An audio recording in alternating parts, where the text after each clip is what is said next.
when one speaks of awakening, it means dehypnotization, coming to your senses.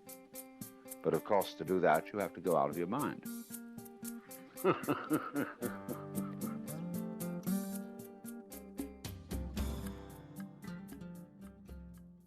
Now, the universe has been going on for an incredible long time. And so really, a satisfactory theory of the universe has to be one that's worth betting on. But if you want to go on playing the game, you've got to have an optimal theory for playing the game. Otherwise, there's no point in it. But the people who coined the fully automatic theory of the universe were playing a very funny game. What they wanted to say was this: all you people who believe in religion are old ladies and wishful thinkers. You've got a big daddy up there and you want a comfort and thing, but life is rough. Life is tough. And success goes to the most hard-headed people. That was a very convenient theory when the European American world was colonizing the natives everywhere else. They said, we are the end product of evolution, and we're tough, see.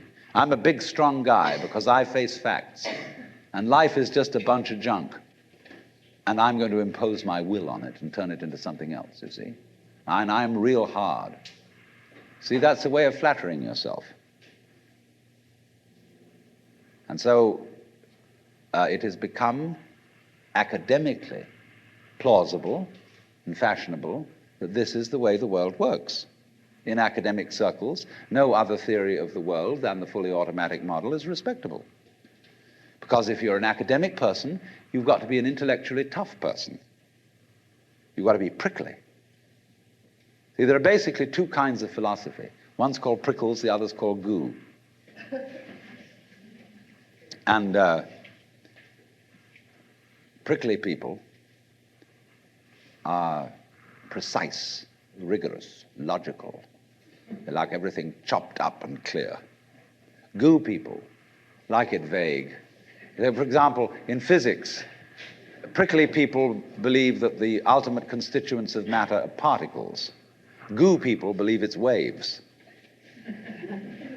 And in philosophy, prickly people are logical positivists and goo people are idealists. And they're always arguing with each other. But what they don't realize is that neither one can take his position without the other person. Because you wouldn't know you advocated Prickles unless there was somebody else advocating goo. You wouldn't know what a prickle was unless you knew what goo was. Because life is not either prickles or goo, it's gooey prickles and prickly goo. And they go together like back and front, male and female. And that's the answer to philosophy. See, I'm a philosopher, and I'm not going to argue very much, because if you don't argue with me, I don't know what I think. So if we argue, I say thank you, because owing to the courtesy of your taking a different point of view, I understand what I mean, so I can't get rid of you. But however, you see, this whole idea that the universe is just nothing at all but unintelligent force playing around and not even enjoying it is a put-down theory of the world. People who had an advantage to make, a game to play, by putting it down and making out that because they put the world down, they were a superior kind of people.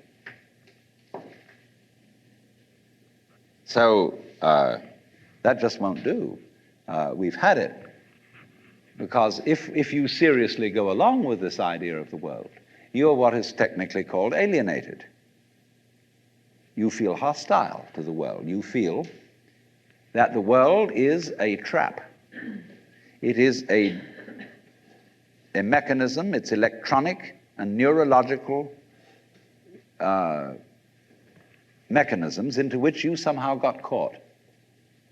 And you, poor thing, have to put up with being in a body that's falling apart and that gets cancer, that gets the great Siberian itch, and it's just terrible.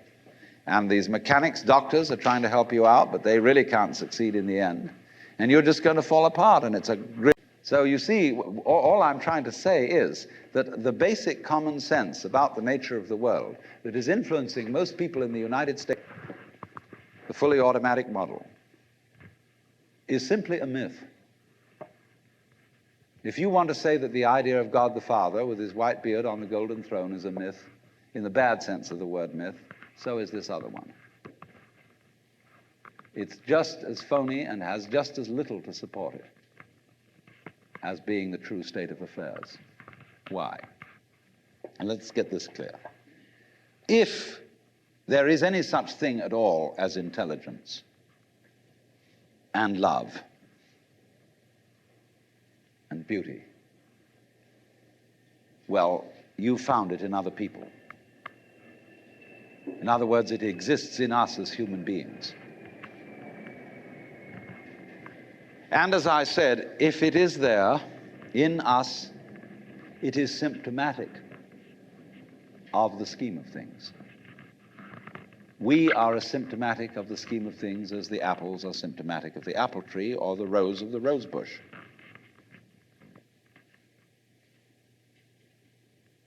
The earth is not a big rock infested with living organisms, any more than your skeleton is bones infested with cells. The earth is geological, yes, but this geological entity grows people. And our existence on the earth is a symptom of the solar system and its balances, as much as the solar system in turn is a symptom of our galaxy. And our galaxy in its turn is a symptom of the whole company of galaxies. Goodness only knows what that's in. But you see, when as a scientist you describe the behavior of a living organism, you try to say what a person does. It's the only way in which you can describe what a person is. Describe what they do. Then you find out that in making this description, you cannot confine yourself to what happens inside the skin.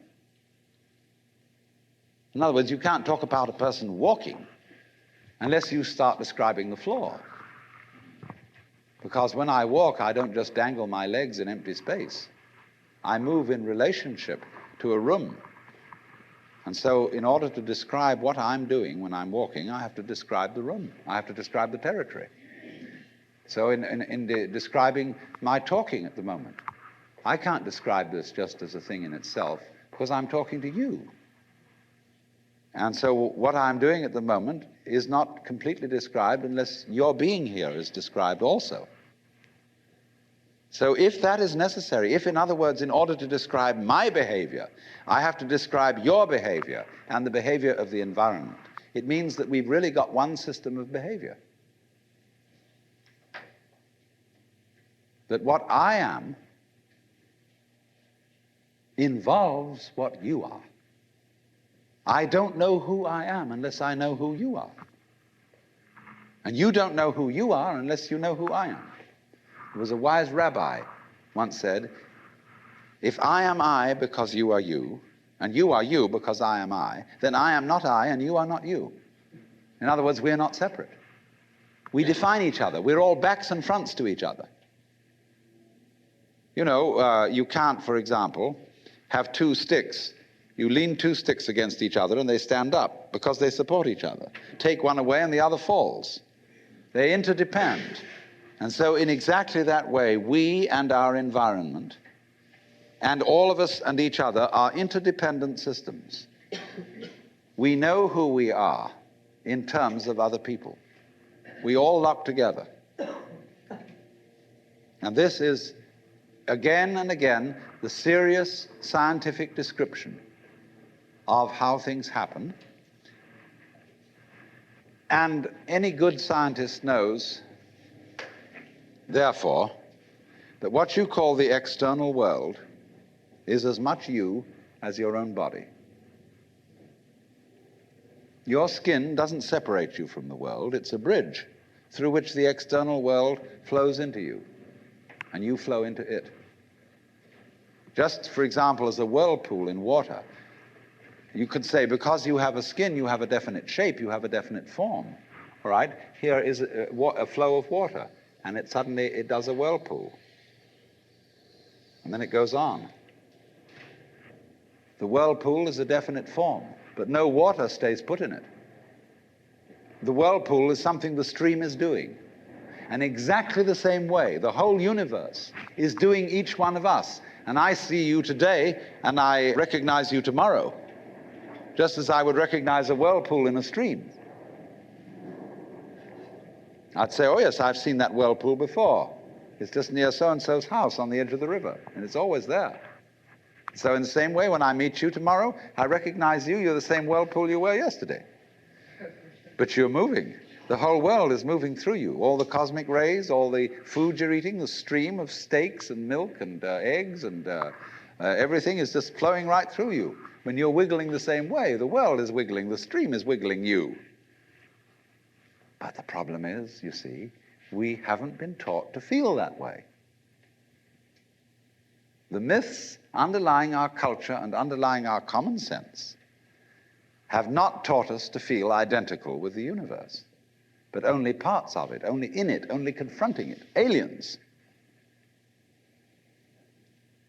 And we are, I think, quite urgently in need of coming to feel that we are the eternal universe, each one of us.